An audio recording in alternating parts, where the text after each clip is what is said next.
Hi guys, Ashley here. Today we have a magnificent guest. You are up for a treat.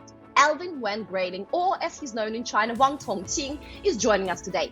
He's a technology pioneer at the forefront of AI, XR, and semiconductor sectors. He's a corporate leader and a distinguished author. Today, Alvin is a global VP of corporate development at the HTC, and additionally, he is a vice chairman of Industry of Virtual Reality Alliance and the president of 18 billion US dollar virtual reality venture capital alliance. He's recently co-authored a book which is called Our Next Reality. There it is, exploring the societal transformation driven by AI and XR convergence. Today, we'll talk with Alvin about all things AI, XR, and our future. Alvin, welcome on the show. Welcome back.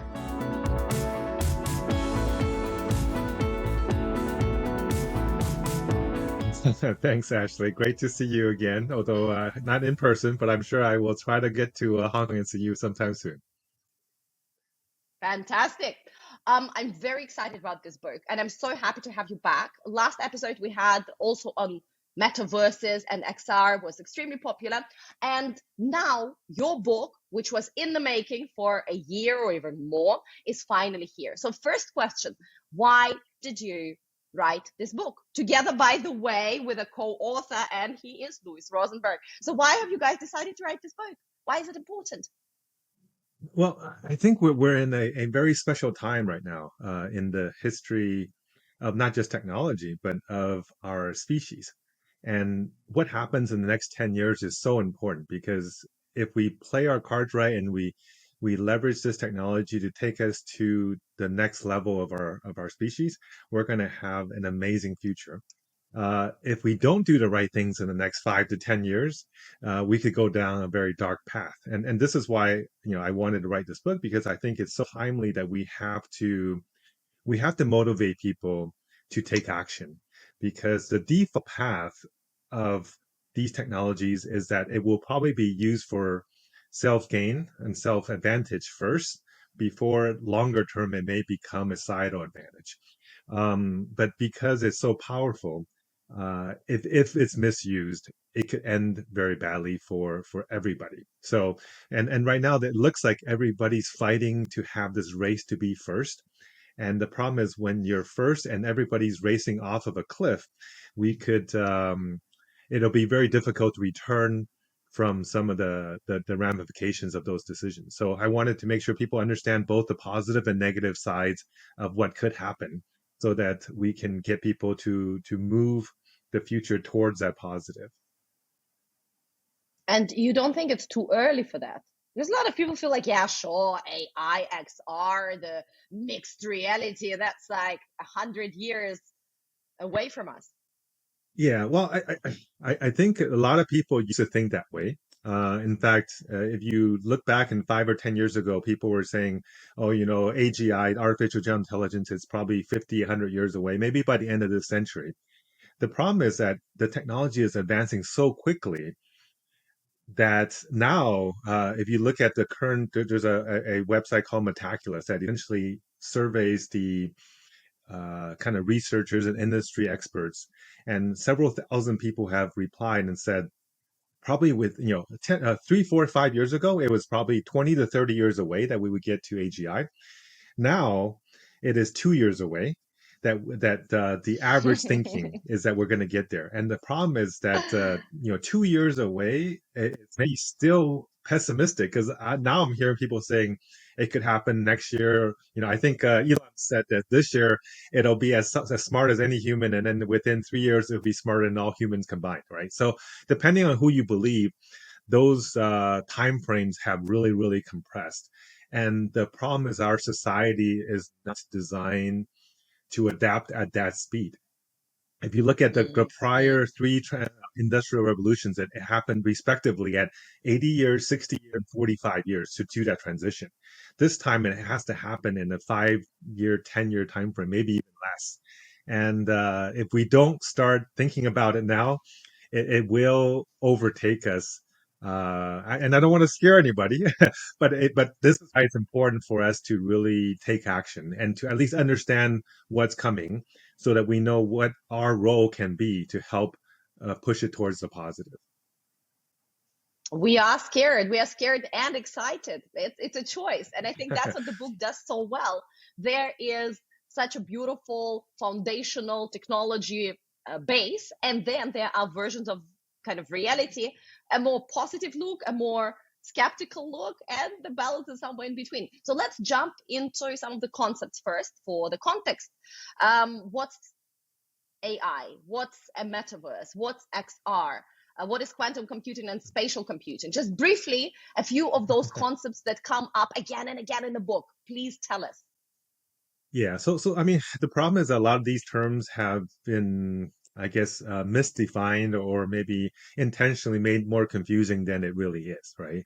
I think artificial intelligence and virtual reality XR, these things have all been around for 50, 60 years or more. It's not a brand new concept, although it's more been part of our kind of common awareness more than the last few years.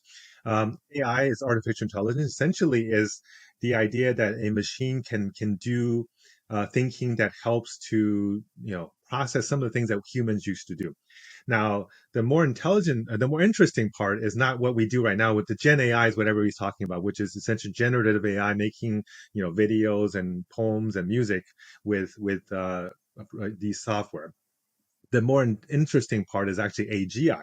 So artificial general intelligence is the ability for an AI program to be able to do all of the logical things that humans do across any type of realm. Right. And in fact, I think one of the more important parts of AGI is that it also is a self-learning system. It's something that improves and adjusts and adapts to the environment, just like humans do. Right. ASI is artificial superintelligence.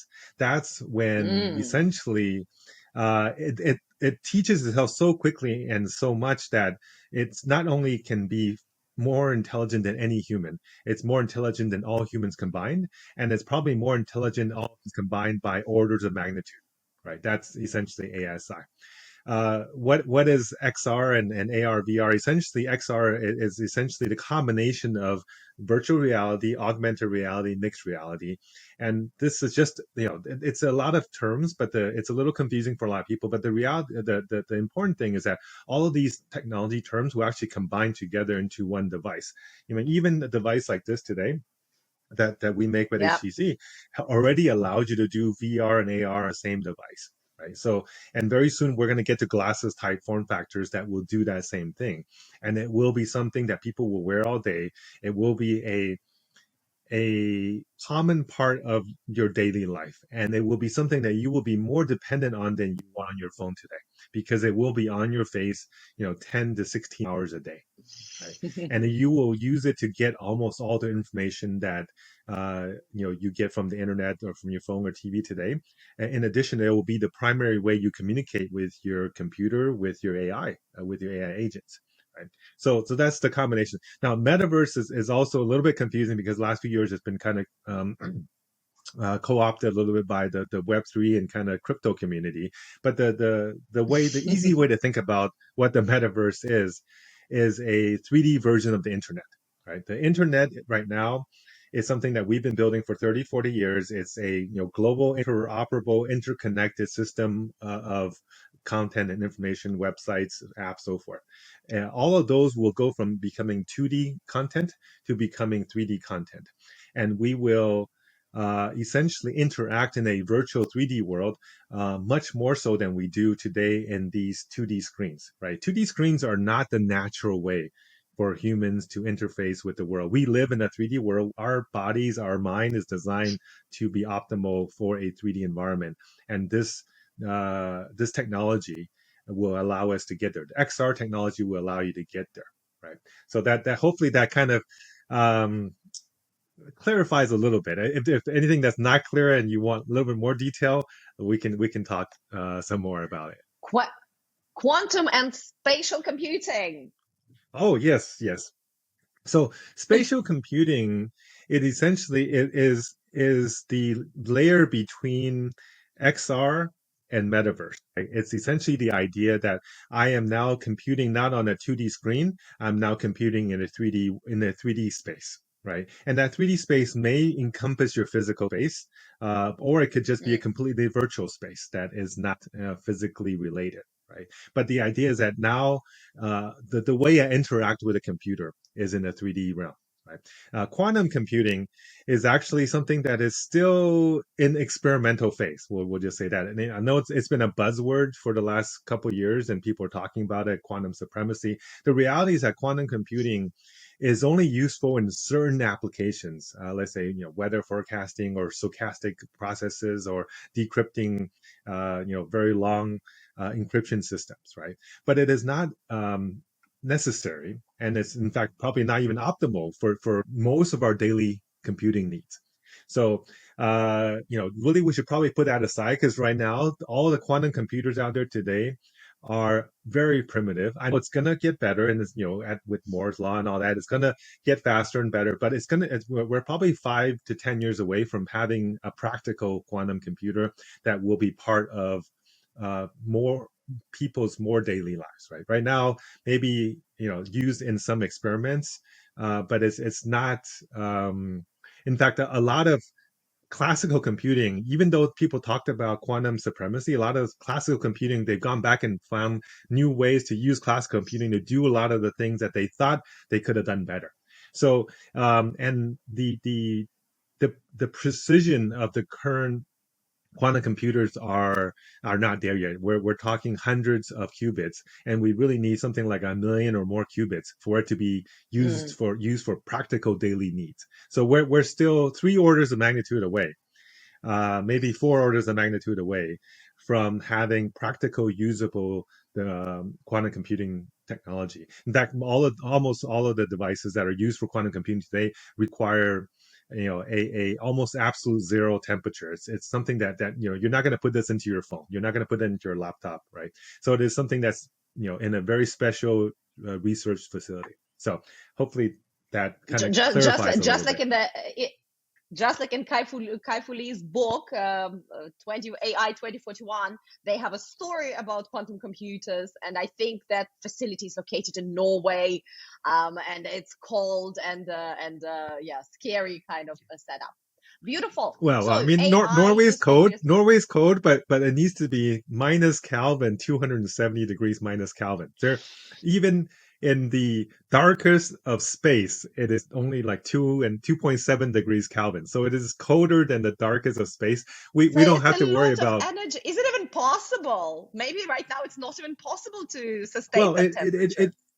Yeah, I mean it's possible, but they do it in very short times. In fact, the problem with most of these quantum computers today is that that the it's only usable for microseconds, right? So whatever calculation you has to be done in a microsecond because otherwise it deteriorates, right? So it is again it is in research stage. Let's not put too much weight on it and too much dependency on it for any of the kind of near term conversations. Yes, while this technology is still in its development phase, AI is clearly taking over the world. And as you said, some people even think that within a year or two, AGI will be possible. So, AI, in the book, you say that it is playing the most crucial role in building our immersive future. So, where is this technology actually headed today, in the context of our next reality, and how is it getting there? Yeah, so I guess the point of the book, is essentially designed as a debate between myself and Lewis, where I play the optimist role, he plays more the cautious kind of pessimist role, and we wanted to make sure that we explain both sides of the story from people who have been in the trenches, because both of us have been part of it for 30 years, right? And we wanted also to show that these technologies are not completely independent; they actually complement each other. That a lot of people talk about the metaverse as a separate thing and AI as a separate thing. The reality is that metaverse would not be possible if there was not AI. And if we don't have the metaverse, the safety issues of AI and societal impact issues of AI may not be solvable. So the two are highly interdependent. But in terms of where is it today, we can really see that even before ChatGPT came, which was last year and a half, 2 years, where most people started to be aware of this. It's AI has been part of our lives everywhere, right? Everything from your elevators to your traffic lights to GPS, all of that requires AI to happen. And all of the things that make 3D, 3D environments happen, gaming environments happen, the VR hand, recognition, the voice recognition, things like Siri, whatever, all of those is AI. So it's already been around us. We just haven't Mm, appreciated it until today or recently. But very soon, it's going to take on another stage where it will move from just being kind of invisible in the back to becoming agents that are that have purpose, that you give it purpose, right? We'll say, hey, can you go mm, help me finish this research, and you summarize it for me and then tell me the 5 things I didn't know, or can you go to this meeting, take these notes, and then help get this message to the other people or whatever, right? So you have it help you, just like right now, we have autonomous driving that started out, where you can essentially sit back and the car does almost all the driving. Maybe emergency when they take over, but more and more so, we will find that the modern cars will allow you to be a lot more of a passenger than a driver, right? So I think that's the where we are headed to very soon. And now there are actually specific devices. There's this thing called the Rabbit that just came out at CES this year. It's an agent device. Essentially, you say, "Oh, can you help me book a Uber?" And they'll help you do all the details, or make a trip for me to Mexico, and they will help you all get the hotels, get the trips, give you a multiple choice. You say, "Yes, I want option one." Right, so he becomes your assistant. I think we're getting close to having that happen. Now, last 2 weeks ago, they just announced they have software developers that can program AI. So now you actually start to have AI that can program AI. Now that is also an agent in the sense of it is been tasked with, now can you make this AI program better? Go and find the right libraries, go and readjust and put in the right data and so forth. And it becomes smart enough to do that. I think in that case, it starts to replace some of the labor that is going to be part of our lives. We in the arts and kind of music, film area, people already been very very worried. As you remember, last year they had the actors guild strike and the writers guild strike, because they're saying, hey, these AI is going to replace us. And from a lot of perspectives, their fears are well founded, in the sense of, if you're an mm. average writer or if you're an average cinematographer, you can be replaced by these AI systems, because it's probably at this today, it's probably at the kind of the junior level, designer, artist, musician kind of level, right? But if you're a premier master of your craft, you're probably safe for a while. And I still say a while, because I think in time they will also catch up to you. Because what is able to do is to take into its training set all of the art, all of the film, all of the music that has ever been made, and be able to understand what people like, and be able to create those things. In fact, last week I play with this new app called or new AI system called Suno, Suno.ai, and you just put in a song. You say, "I want a song that talks about this topic in this style," and within a minute, it comes up with two different songs, and it sounds really good. As Say, of "I want it in a music pop and style." text, music and text, Music, the yeah, whole yeah, song. you get the lyrics, the song, the music, the beat. It just and it strings it together in words that make sense, right? And it sounds good.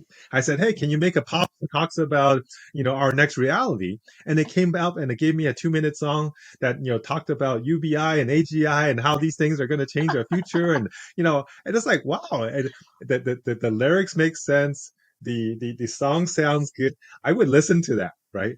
And so from that perspective, if you're just a basic musician that used to just create things that people ask you to do, your job is not safe, right?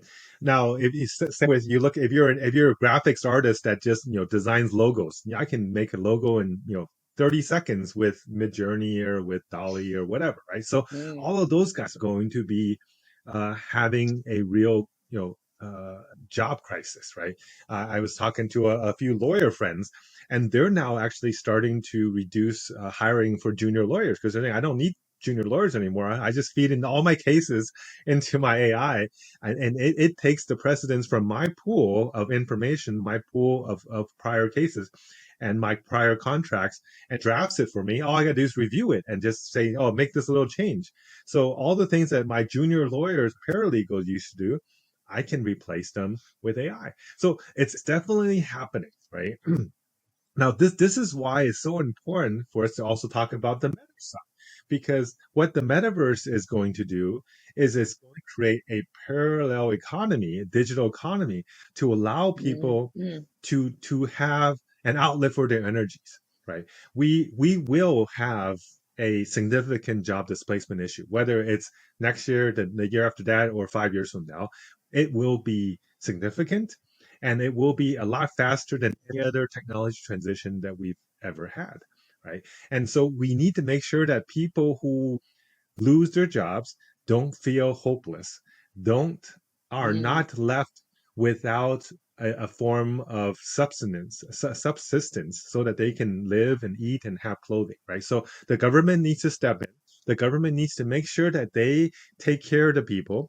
The current companies probably also need to step in and say, hey, instead of laying everybody off, let me give you a 4-day work week. Let me give you a 3-day work week, and you can still contribute, but maybe you can do, you have less, you don't have to spend as much time. Maybe I don't necessarily lay you off, and maybe I give you a 10% pay cut, but you only have to work 3 days a week or something like that, right? So I think there's things that corporate leaders need to do to help soften that landing. I think there's things that governments need to do to make sure that everybody, there's a UBI system so that we take care of people's basic needs and their basic health. There's a safety net for social services. There's a safety net for basic income, right? I think those kind of things will need to be there. Otherwise, we're going to have millions of people on the streets with nothing to do, and we know what happens when that is the case. It's particularly It's just people not who good. are probably young and energetic, and they, if they lose hope, we're going to have a bad outcome, right? So this, where if you give people a metaverse system, allows them to create these virtual worlds, allows them to become, instead of a accountant or a lawyer, now they can be a artist in the 3D world. They can create 3D worlds and invite their friends to come, maybe use it as a way to supplement their income. And then also it's just a way for them to express themselves, so that now they have a purpose. Now their purpose, instead of saying, I used to write contracts for people or draft contracts, now I get to create virtual worlds. Now, which one do you think people would enjoy more, right? Or I get to now go and learn some form of music I didn't know, or I get to go and study philosophy that I used to always wanted to do, or learn a new language, right? If you're in these 3D spaces, you get to be able to meet anybody in the world, feel like you're with them, and be able to enjoy and learn new cultures, new language, new knowledge, and express yourself. Right? I think that's why it's so important for us to make sure that these two kind of progresses in parallel. No, it's absolutely fascinating, and of course, there's a lot of dangers to that as well. The regulation needs to be in place. People, as you say, need to be prepared. Governments need to do something about it, not just rely on corporates to run their show. And we're going to talk about all these potential dangers a bit later. But so far, I want to bring conversation towards the fact that you are saying that in the one part of the book, you say that the future of computing is augmented reality. Yeah. So we are going to interact Well, with computers I don't, through I this think space. actually How is it that going to I be? think that's what Lewis focuses on. I actually think that it will be a combination of the two. I think Ooh. for first world countries, for if you're in a first world country, you have an amazing environment. You can go and walk in the park. You're probably going to spend more time in AR environments. If you're in a developing Mm. country and all you have is a little tiny room and a little dorm in somewhere next to a factory, you're probably saying, I'd rather go in virtual world more. I'd rather replace my little dorm with a virtual park that I can go and travel in. So I don't think it's a single solution for everyone, and it also depends on what you want to what you're trying to accomplish, right? If you're trying to educate yourself, it's actually probably better to immerse yourself in a virtual world so you're less distracted by what's around you. But if you are doing something social with other people, absolutely you want to make Mm, sure that you see the person in front of you so you can interact with them, and maybe you supplement whatever your normal life is with some additional augment information that makes your life more rich, right? So I think that there's no single answer for everybody. So it depends on use case and depends on your quality of life, quality of existing quality of life. well, it's a little bit like Ready Player One. If you guys haven't watched that movie, that's exactly the concept, right? In the Ready Player One, majority of people living in a less wealthy part of the world were basically plugged into the VR extended reality systems all day long and being productive in those spaces as well and being entertained. Yeah, so I mean, Great. I would also hope that people would not just be entertained. I would hope that they would use that connection, that time, to enrich themselves, right? To better themselves in terms of learning, in terms of new experiences, in Mm, terms of virtual travel or travel back in work. history, right? Things that you cannot do physically. It's amazing what's possible when you have a virtual environment. But I would hate that everybody just played video games or watched old movies. I don't think that's healthy. The one good thing about VR is that it actually is a full body activity. It takes into account your movement. You have to bend down to do things. You're not just pushing a button on a little gamepad, right? So it's actually more healthy for you than traditional gaming. And in fact, we did a study a couple years ago that showed uh, playing a VR app for 3 or 4 hours a day is the same as a slow walk for 3 or 4 hours a day. So, which give if Ooh. that you easily get to your 10,000 steps that you target for a healthy lifestyle, right? So all the things that you see in like Wall-E and people getting all fat, why is that happening? Because if you watch the movie again, and I actually went back and watched it, they weren't in VR. They were actually sitting on a lounge chair watching a screen that didn't move, right? They were looking at a screen and having a milkshake, right? That is not how VR should be played. VR should be played with your hands, with your body, with your feet. And so you're moving around and discovering and playing and touching and using the same instruments that you do and the same interfaces that you do in the physical world that you would do also in the virtual world, right? That's how uh kind of mixed reality, virtual reality should be interacted with, not with a gamepad or a keyboard. And can it still fail? Because, as you say, there's a lot of movies out there that also show us a different version of reality where we are being, shuffled in those little pods, and our thumb grows long, and we look like aliens 300 years from now, and we are fat and all of that. Our heads Yeah. are deformed. So, can metaverse still fail? Because in the book, you also say it's inevitable. This is happening. This time is different. Can it still fail? Well, yeah, I mean, I think absolutely it can fail. It can fail for a lot of different reasons. In particular, I think if people continue the focus today on profits, on commercialization, on advertising driven businesses, on creating siloed platforms that are independent from each other, then it will fail, right? What we need to do is to have people who are in the industry, people who are in regulatory and policy making bodies to be able to recognize that the only way for this to succeed is if it opens up like we have for the internet. And why is the internet so valuable? Why is it so functional? It's because on this system, I can connect to anybody in the world with any device. I can use a phone to connect to an iPad, to a laptop, to connect to a headset, right? And I can talk to anybody on this network. That is not the case if you're on, Fortnite, or if you're on Roblox, or if you're on Minecraft. You cannot talk to each other, right? And when you buy an object or when you make something, you can only be seen and used by the people who are in that community, right? And so that is not an open world. What we need to do is to create open, interconnected spaces, just like we have with internet. And so we know it's possible because the internet has done it. We know it's also possible because the telecom industry has done it, right? We have a single phone number. I can call you with any phone, on any device anywhere in the world, and it works, right? I can and your phone will ring and I can talk to you, right? So you have a unique identifiable ID that's linked to your phone that I can talk to you.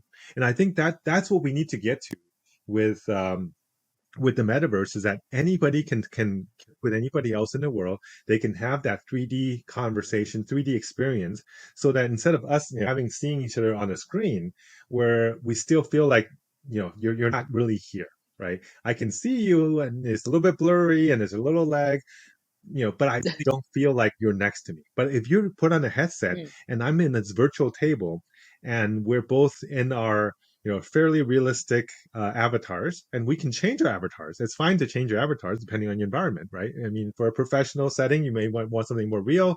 For a party setting, maybe you want to be an animal, right? Or a robot or something, right? So, and I think that's where we're headed to.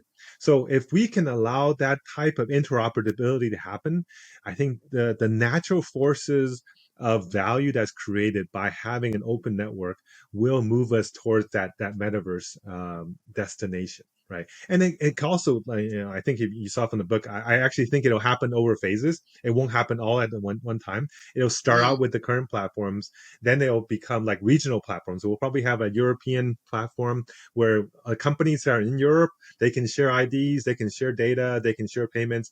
Companies in China, they will be able to share, a unique identifier. They will be use their digital RMB as their payments and so forth, right? So, and then over time, these networks, these regional networks will then merge together, just like we have today with internet. Now, maybe there's 5% of the sites that are blocked from one region to another, or certain restrictions, but for the most part, 90% of what's out there is accessible to everybody, right? Mm. I think we will get there because we've seen it's possible and it's already achievable today.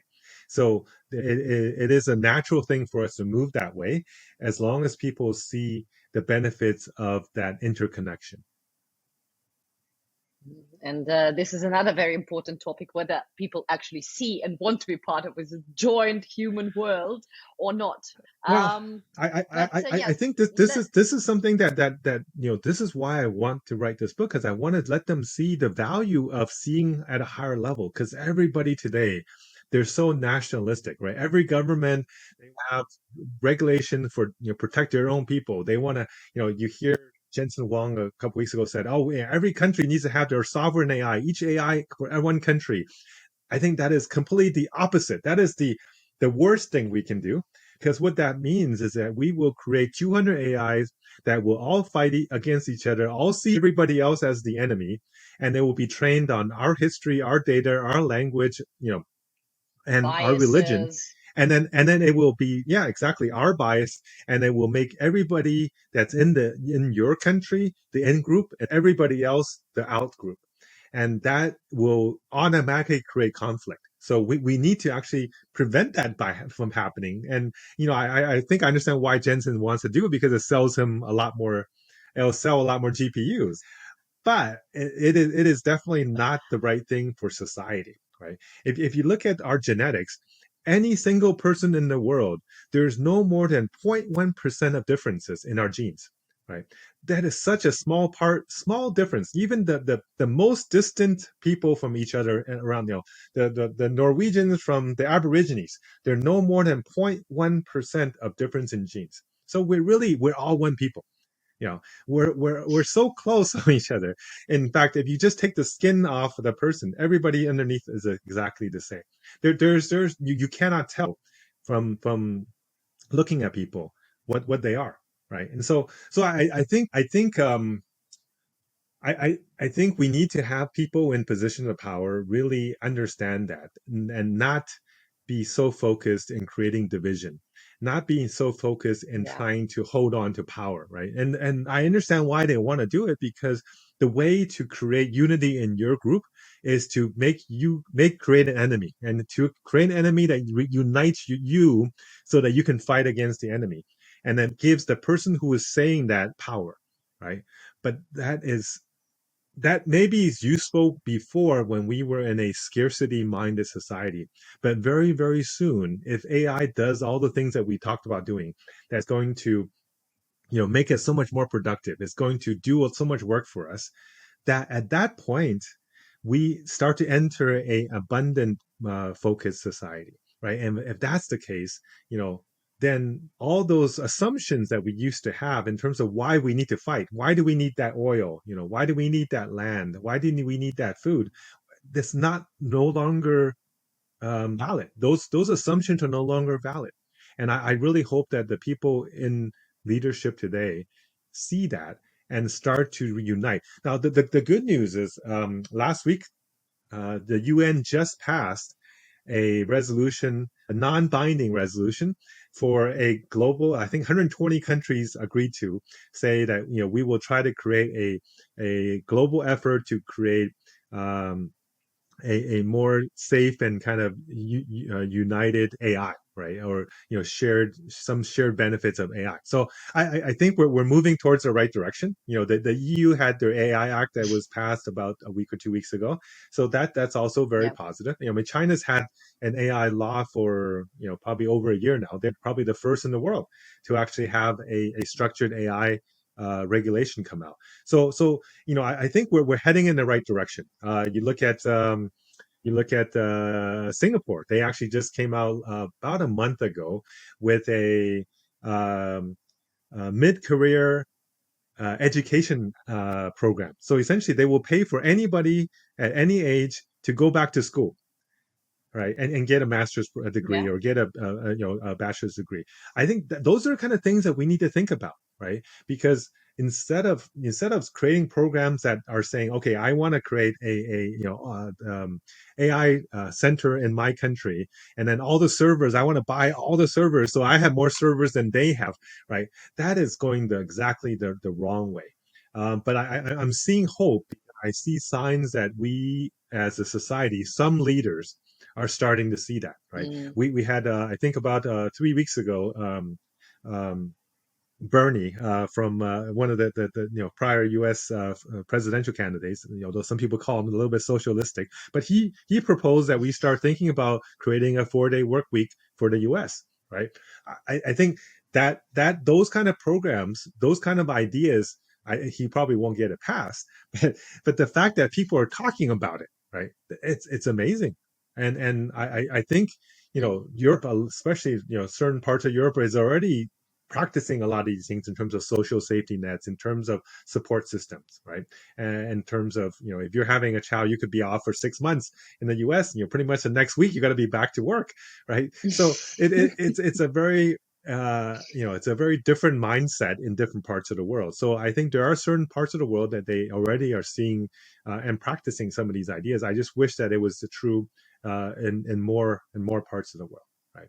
So so it is possible. Yeah. And it is possible. And it seems there's no escape. There's no escape. And if we are talking about building that metaverse, there is a centralized model and there's also decentralized model. So Mhm. is centralized model even possible, or will the future always be decentralized? You've already mentioned that we're going to start with smaller scale, then regional, and then at some point we're all going to kind of come together.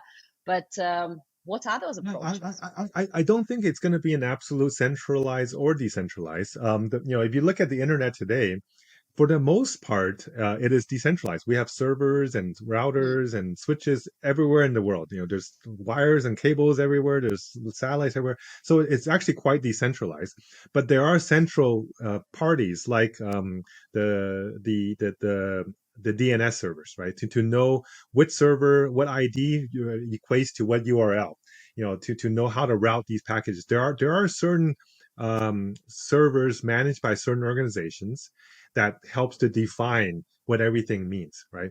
Just like we have, Mm. there are centralized portions of the telecom network where, I may switch between the U.S. network to the China network or the Hong Kong network, but within that networks, then it's being routed by that carrier, so it's going between them, right? So there's pockets of centralization, and then there's then interconnected by decentralized links, right? So I think we will start to see some of that. The key is, as long as we use the same standards, right? If we use the same standards, then it becomes interoperable, no matter if it's centralized or decentralized.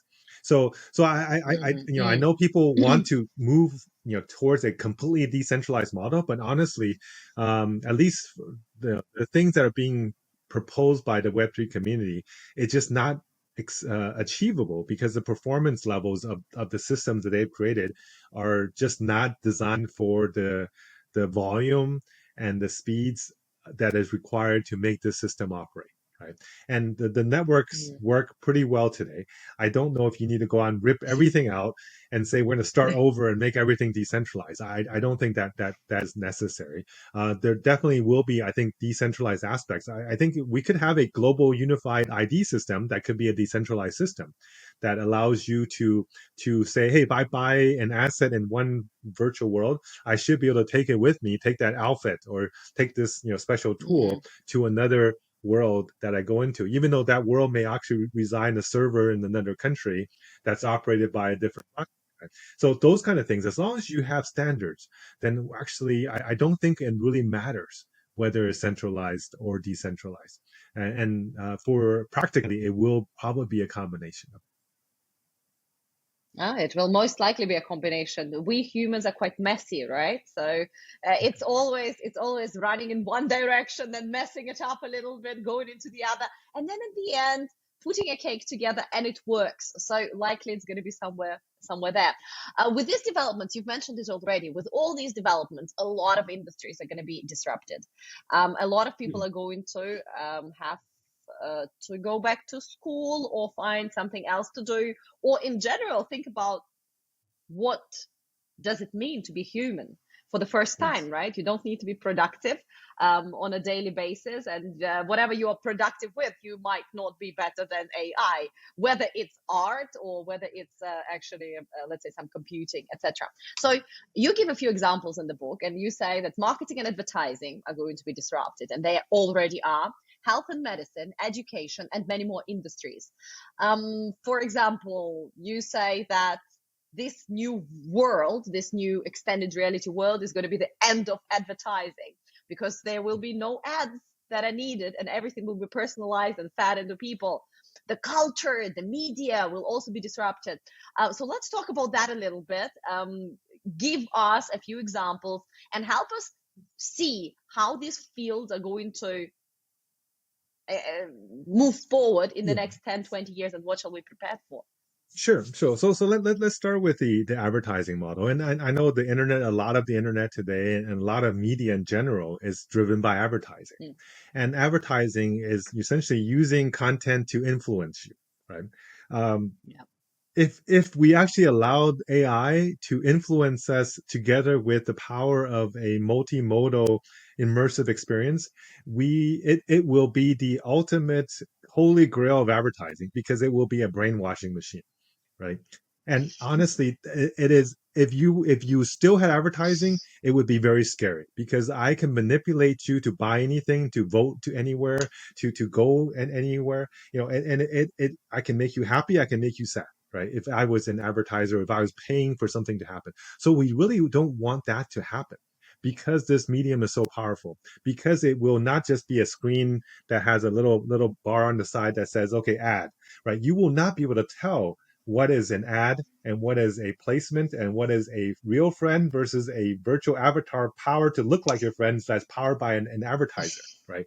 So we need to be very careful about having I guess non-transparent advertising in immersive worlds. Right. So first of all, I think there may still be some cases where you do want to use it as to let's say, tell people to exercise more. Maybe there's a way to influence you that way, right? Or tell you to be nicer to your elderly, families or whatever. There's certain things that are probably good ethics that we want to use it as a training tool, but not necessarily say, okay, buy this brand or vote for this person, or whatever. Right? Or click on this button so that I can then sell more ads, right?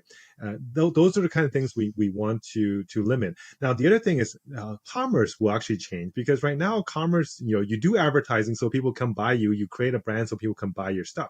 What will happen in the future is that you will have those agents that we talked about. The agents will know you better than yourself.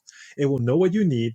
It will go out to the metaverse, find the sources for whatever it is, whether it's coffee or toilet paper or a new microwave, and it will find the most suitable product for you at the price that is affordable for you, that's closest to you, that will get you shipment, and it's from a quality vendor, right? And they would, and you just say, and they'll just come back to you and say, I have A, B, and C choice. I would recommend B because it is higher quality and the price is the same. And you say yes, okay, I take B, right? And that's it. You don't need advertising, because advertising is somebody trying to influence you to do something that they want. What you want is to have an agent that works for you, that goes out, gives you the most rational, objective suggestion that is on your behalf, right? That's where we will get to. And Mm. in that case, then Yeah. really we won't need advertising, and advertising, this industry will go away. Now commerce may still be around, because we still need to satisfy people's demands. They still need to eat stuff, buy stuff, wear stuff, right? But I don't think we need to be sold to. We would just, and in those cases, it actually will be less important in terms of things like brands and luxury and showing off status with things like clothing. Because if I put on a headset, and that headset can generate whatever virtual clothes that I see, as well as the people around me see. I could just be wearing a white T-shirt, but it could look like I'm wearing Louis Vuitton or Versace or whatever, right? So it doesn't really matter. So I think all of the things that we are doing today that are using material goods to create status goes away, right? Or at least is much reduced, Mm. which I think it's going to be a much less strain on our environment, and it's actually also a much healthier type of a path for society, right? Rather than us working 10, 12, 15 hours a day so that we can go buy the next purse or the next watch or the nicer car, right? How much does that bring us in terms of real happiness or value? Usually very temporary. But you work so hard for it, and then then you're not satisfied, and you're like, why am I not happier with that nicer car or with that nicer watch? Because it's a temporary thing. So I think we need to move away from that, and that's how the kind of commerce and advertising space will change. I think that the medical space will significantly change, from the sense of, um, I mean, I think in combination with genetic engineering, right? Right now Mm. we're already finding ways Mm. to develop drugs and vaccines using AI. I think at some point we will probably start to find ways to maybe slightly modify our genes to limit just diseases in general, or to have robot surgeons. Like last year, I did a hernia surgery where this robot stuck three things into my abdomen, and and then folded something in and sewed something up, Three-pin and there was surgery. no it could. Yeah, and it was done by robots, right? Right now, it's being done by humans operating robots, but anything that's done by a robot means that it could be programmed by an AI to do it, and probably do it cheaper, faster. Um, so I think those things are going to happen. The other thing is, one of the biggest issues today is not the physical health; it's actually our mental health. Right, a third of the world, a quarter of the world, at any one time is either lonely or has some kind of mental kind of stress or anguish. Right now, there's all of this drug issues that people are overdosing, and just all the opioid issues, because people are being hooked on drugs, and they're trying to solve these mental problems and pain issues, right? If we had AI systems together with XR, we can almost anything that you can do with drugs on a mental issues, you could probably also do with a lot less side effects with an XR system. You just like, if you put on a headset, Mm. you can feel like you're high. You feel like you took LSD, but without any flashbacks, Like you right? have a So friend. You, you so I you can think feel those are like you kind of have a things that, friend. You have a family. Oh. well, no. I mean, you can have a therapist. You can have a XR therapist that looks like they're one to one. They're 100% patient. They know you. They remember every word you've said, and they can tell you the right things that will make you better understand yourself. Right. I mean, all of those different cognitive behavioral therapies and dialectic behavioral therapies, all these things that are hard to practice, that it takes years and years for physicians and therapists to learn. They can already know and be the best one possible, and you can even have a group community of other people together, so you can have group support as well, right? That can be anywhere in the world with your issues, right? So there's so many things that are possible, and it's already being used today for things like post-traumatic stress. People are already using this technology to help veterans that come back from war zones resolve those kind of issues, right? And it is definitely effective, and it is much more cost effective than using humans. And it's just something that will become part of, I think, the normal healing regime that our medical professionals will have, right? So um, I think, and then we talk about education. I think education is one of the things that will be the most disrupted and the most benefited by this technology. Just like earlier we Mm. said, AI is going to be this brainwashing machine. Now, if you're brainwashing to sell people something, it is bad. But if I'm using it to put in a multimodal model to let you learn history and math and science and ethics and music and language, I can transport you into anywhere in space, any size, and you could be the size of an atom and see the interactions. You could be the size of a galaxy and see, planets come together, right? You could go back into history and live the life together with the people of the past, or a famous character that you really want to hear, or you can go to another part of the world and learn a language immersively in those places, right? That's the kind of thing that is possible in a AI powered XR environment, right? And so kids today who are starting to to get an education, that they're so lucky because they will have access to all these tools. They're going to learn 10 times more than we have at our age, Mm. at their age than we did at our age, right? So I think the other thing is that devices are going to get so much cheaper, right? I mean, even right now, these devices are it's $1,000, right? The same price as a phone, same price as a high-end phone. I think in a few years we're going to get to a few hundred dollars. A few hundred dollars is same price as a low-end phone. In the average Western nation right now spends between 10 to 20,000 US dollars a year on education per student, right? For Wow. all of the things around, and this is for public education, right? They Yeah. can definitely afford a few $100s to give to all of these students, and then just supercharge their education. And the benefit of this is that when you have a more educated society, you have a more safe and healthy society, you have more civil society, and then you actually can Yeah. can allow people to unleash the potential they have, right? Right now, I think so many talented people are being lost, are being missed because they're forced to go deliver pizzas or drive an Uber or be in a factory or go, till land. And they were never there. They could be geniuses that have been lost. But if we gave these people these devices, we're going to find those Einsteins and Nikola Teslas and whoever's, right? The Stephen Hawkings of the world, and discover new things that we never did before. And people talk about Einstein being super smart, and they're saying, "Oh, 160 IQ. That's 4 standard deviations away. There's no way. You only get those kind of people once every century." The reality is that if you look at 160 IQ person, at any one time on Earth, there's 150,000 people with 160 IQ. Einsteins. But the problem is that all these people are somewhere doing something that they shouldn't, that's not leveraging their talent, right?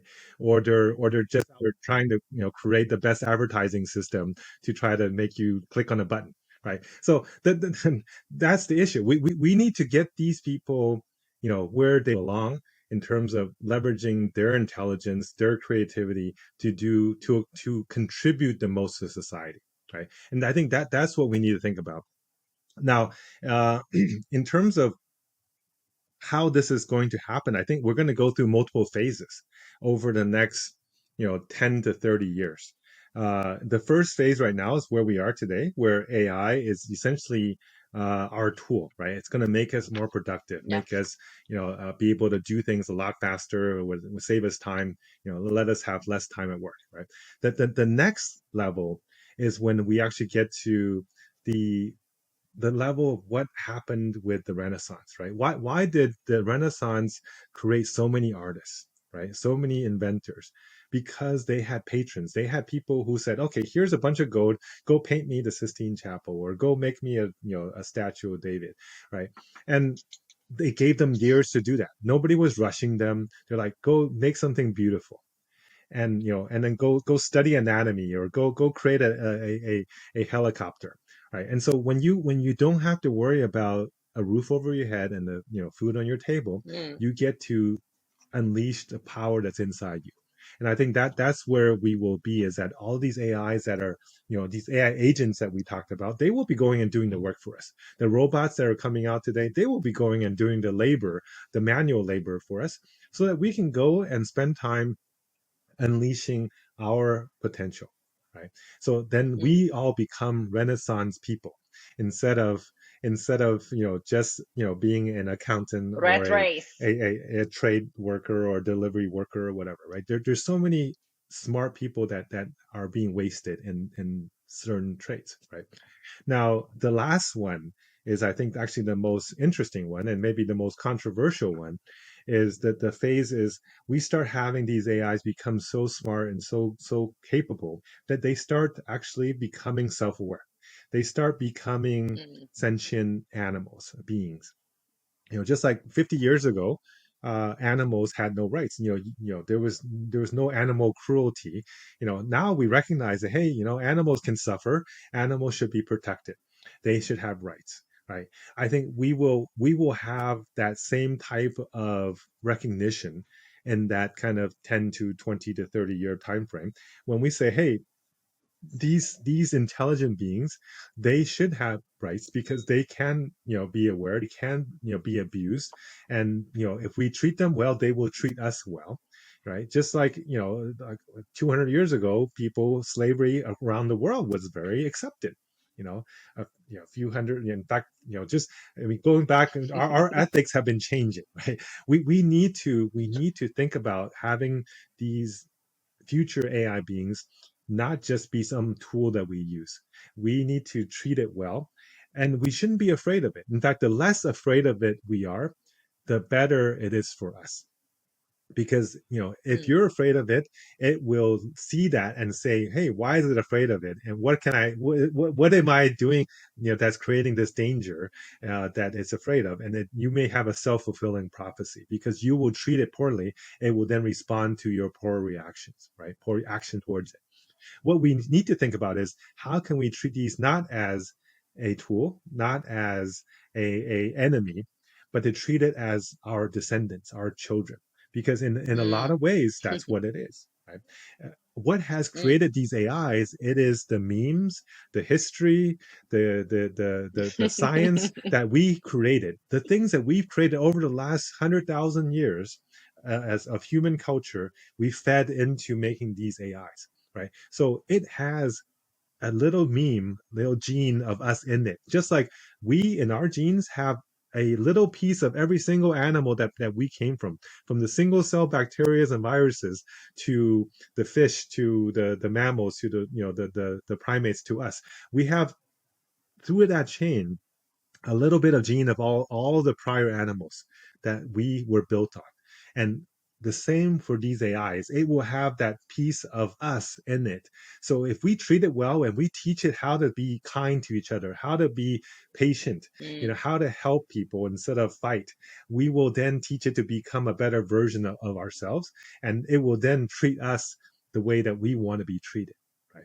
I think that's the thing that we need to think about. And if we think about it as our children, then we would not be jealous. We would not be afraid.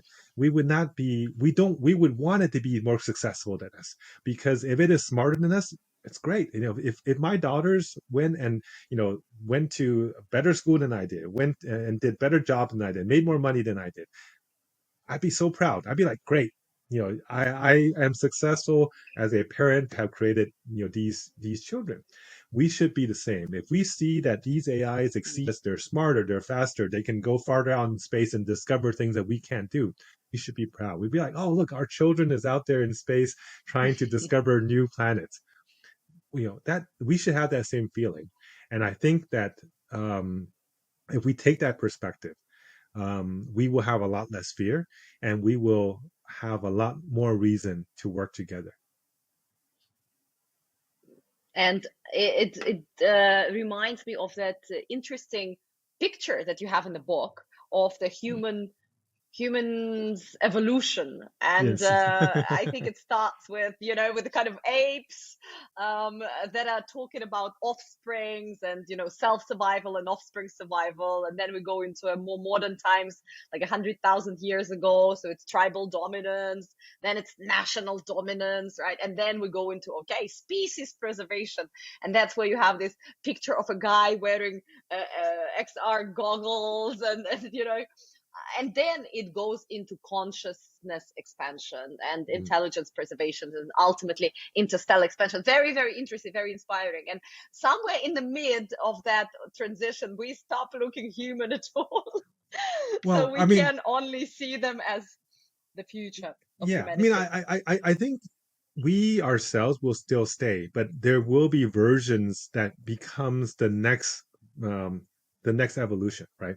Just like right now, Mm. even though we came from primates, and primates came from like little rodents, and those animals are still there. It's not like they disappeared; they just stayed, Mm. and then something more advanced came from it. So I don't think we need to say, hey, we transform into a robot. It's more that I think Yes. the humans will continue to be humans because we cannot merge with machines. We're biological. They're metal and silicon, right? But I think the fact that we've passed on our genes to them, it is a form of evolution. It is a technological evolution versus a biological evolution. So I think that that's the concept. A lot of changes need to happen because people have that superiority inferiority complex. Imagine there are beings created that are kind of coming from us, but they are not us, and they are infinitely more intelligent, successful, and what. So we need to work on ourselves to be ready for I that think I version of think we reality. need to have more humility, right? The issue is that we've Mm, been the apex yeah, animal on this planet for the last 30, 40, 50,000 years, right? yeah. And for us to give up that position, it is emotionally difficult. So it takes a certain level of maturity and a certain level of humility to accept that, hey, it's okay for us not to be the smartest animal and the most powerful animal on this planet. As long as we see that good is coming from it and it's creating a safer world, is creating a more abundant world, and it's creating more knowledge, these are all positives.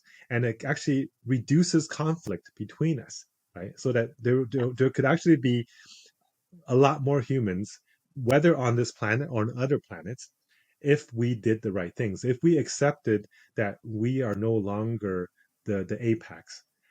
It's okay. And once we mentally and emotionally accept it, uh, I think we will be able to make a significantly more progress. If we try to hold on to saying we will Yeah. always be the top, then we will fight the technology and we will keep bringing down and keeping progress from happen. Right. In fact, last week I just watched Dune 2, right? The new movie. And Yeah. in the movie, actually, they talk about at one point the machines and the humans fought, and then they outlawed the machines. They outlawed AI. They outlawed robots. This is why, if you look at it, they still are using primitive technologies, right? They're using knives. They're big buildings, big machines, but they don't have computers. They train humans to become computers by giving them spice, right? So I think that's a backwards way of thinking. We should Mm, allow technology to progress. We should allow the benefits of technology to come as long as we manage it and as long as we accept that our position is not, permanent in terms of being that apex animal. But it doesn't mean that, we are somehow less of a being. In fact, we all came from bacteria. There's the weight of bacteria is like 100 times more weight of bacteria than humans in the world, right? So they're much more successful. There's a million times more bacteria, a billion times more bacteria in terms of counts than humans, right? So it is it is not a sign of failure to let something progress ahead of you, right? Yeah, absolutely. More people need to think this way and act on those thoughts. A few final questions. So, this is a very cool version of reality. A bit scary, but generally very positive and exciting. And we're heading towards a better, more inclusive, more prosperous, less stressful future. But let's talk about some of the dangers. So, of course, we have privacy, security issues. We've got identity crisis, dangers of AI, immersive worlds. We have AI regulations that are being created or not being created. We have semiconductor sanctions and shortages. Yeah. All those things are happening all at once. So, how can we mitigate some of those risks on a personal level or a corporate level or institutional level as well? Yeah, I mean, I think this is why it's so important to educate people, right? Because Mm, usually these kind of issues come from ignorance, come from the fact that people either have the wrong idea or they just don't know. And if people knew, they would protect themselves, in terms of things like, security and identity theft and all these things. There's actually a lot of ways that we can protect ourselves. Most people can spend, almost like a few dollars a year or something to buy a virus protection software and put it on their computer, but most people don't do it. you know and most of the time when somebody hacks into a network, it's not because some hacker was super smart. Is that they made a call and they said, oh, this is Joe from IT, can you tell me your password again, I need to reset it for you. And then people are like, oh, okay, yeah, this here's a password, right? And so this the social engineering aspect, because of the ignorance of the people, is where most of the security issues are, right? And so um we as long as we get the word out, right? Understand, why do we need to regulate? How should we regulate? How do we not allow regulation to become captured by these large companies that want to use it to protect their position, right? Regulatory capture is a real thing. It's an issue in the oil industry. It's an issue in the medicine industry. It's an issue in the tobacco industry. People have been using this idea to use what they sounds like they're trying to protect you, but really they're just protecting their market and their wealth or their power, right? So we need to make sure that the people who understand the space are in the right positions to make these regulations, or at least being advised by people with who know, right? We need to make sure that in general, the level of education and awareness of the general public is higher. I mean, this is why I'm writing this book, and it's trying to appeal to different audiences, so at least you know what's possible, what are the potential dangers, how do you protect yourself. I mean, we're not going to solve all that in an hour, but there's definitely a lot of details in the book. There's a lot of examples, and there's also a section at the back that we talked about earlier, which is depending if you're a regulator, if you're a corporate leader, if you're an AI company, if you're a student, what should you be doing now so that you are mm. prepared for this coming future? And how can you not just let it happen, but how can you play an active role so that you pull it towards the positive, right? So I guess if people have time, I would urge you to go and get the book, have a read. It's available on Amazon, on Apple Books. Go to ournextreality.com and you can find out more details about it. But so far, at least the people who have read it have all come back and said, wow, there's a lot of really useful information here. People who've been in the industry for 20, 30 years have said, I'm still learning things from this. So you guys have created something that's useful and valuable. So to me, that's all I wanted. I mean, that the key is getting the word out, getting people who can make a difference to read it. That's what I hope, and I appreciate you taking time to help spread the message and get more people to listen and to hopefully read. And thank you so much, Alvin. It was, first of all, it's a fantastic book, guys. I have read it, and it is not your typical book with stories and very light touch of technology. It actually has a lot of insights. There's formulas, there's graphs, there's pictures, there's stories as well. So everyone will find something that will speak to him or her. Check it out. It is nearly 300 pages of awesomeness. And the book is concluded by those checklists literally, if you're a policymaker, as Alvin has said, if you're a corporate leader, what is your checklist today in 2024? What are some of the actions? For example, for corporate leaders, you need to obviously stay informed and educated, and there are some tips on how to do that. You need to foster obviously some innovation, but also you need to align your, for example, business strategy with your AI, etc., etc. So the checklist is about 1 page long, and there's also one for intelligence officers and children, and as we said, AI immersed leaders and technologists. So great book, great insights. Alan, thank you so much for being with us today for this hour. Last question that I have for you is, what is one question I should have asked you today, but I haven't asked you yet?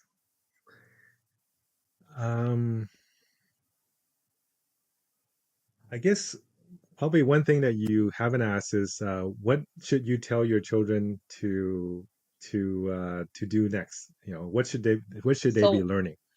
Um, Especially in Asia, right? Everybody says, "Oh, you got to learn STEM, you got to learn science and math and programming."